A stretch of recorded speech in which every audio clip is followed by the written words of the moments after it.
Lovelies. Okay, so we've had a lot of questions about how to do short rows, and I am going to show you my favorite way of doing short rows, which is the German short row. So I have a couple rows here of garter stitch. That's where you knit every single row if you are knitting flat. And if you are knitting in the round, then you would knit a row, purl a row, knit a row, purl a row. Okay, let's get to it. German short rows. So you follow your pattern, and at some point it's going to tell you to wrap and turn or do a double stitch or whatever. So a short row just means that you are going to turn your work before you reach the actual end of the row or end of the round. So I'm going to knit over to, I guess, 2 stitches before the end. So here. So I've got 2 stitches before the end here. I'm gonna knit this last one, and now I want to turn my work.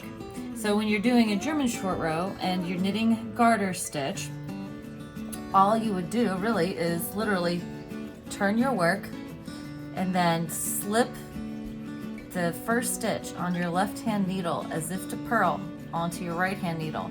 Take your working yarn, lift it up over the top of your needle to the back, and now I am ready to continue knitting across. You continue knitting across. Knit, knit, knit, knit. All right, so then we get to a point now where we are ready to turn our work yet again. So this is also 1 stitch before the end of my row. So I knit this, and then to turn, remember this is for working in garter stitch, we turn our work, our yarn's in the front.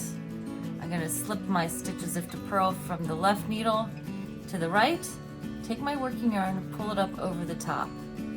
Now I continue knitting back. So then you say, all right, so then how do I know where I turned my work? Well, if we look here, this, which looks like interlocking U's, can you see that really well? See, it looks like an interlocking U right here. Makes kind of an X.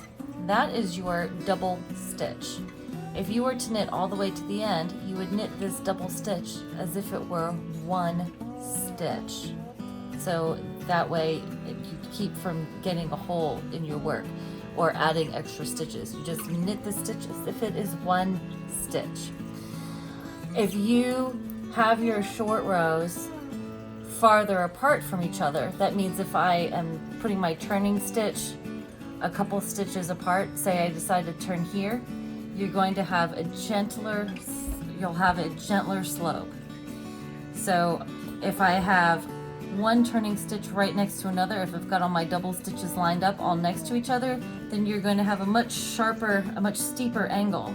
So keeping your turning stitches farther apart has a gentler slope, and keeping them closer together gives you a more acute slope. Does that make sense? Okay. So now what happens if you are doing German short rows in stockinette? So that means all your knits are on one side and all of your purls on another. So I want to turn, so now I'm going to turn my work, and I'm going to slip my stitch, pull my yarn up over the back of the work and then around to the front, and now I'm ready to purl across. So I'll purl across this row.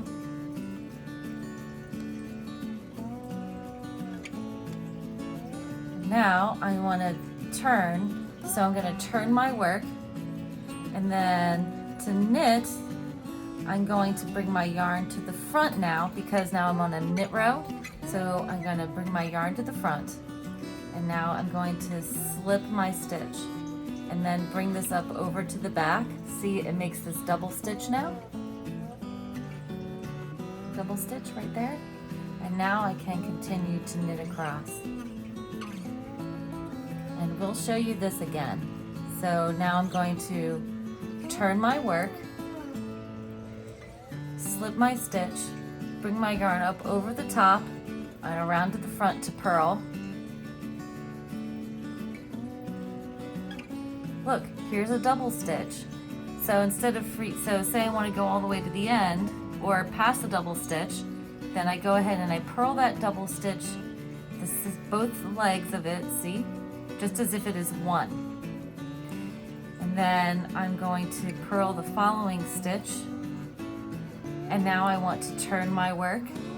And to knit back, I bring my yarn to the front.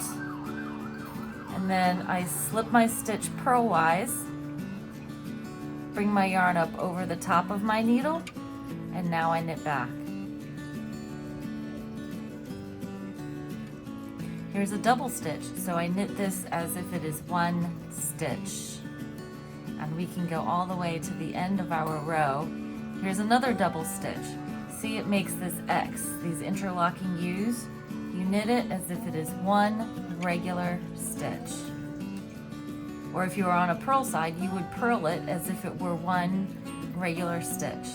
And that's all there is to it. Thank you for joining us. Thank you for watching. If you have any questions, please feel free to ask in the comments below. And don't forget to like, comment, and subscribe. And happy stitching!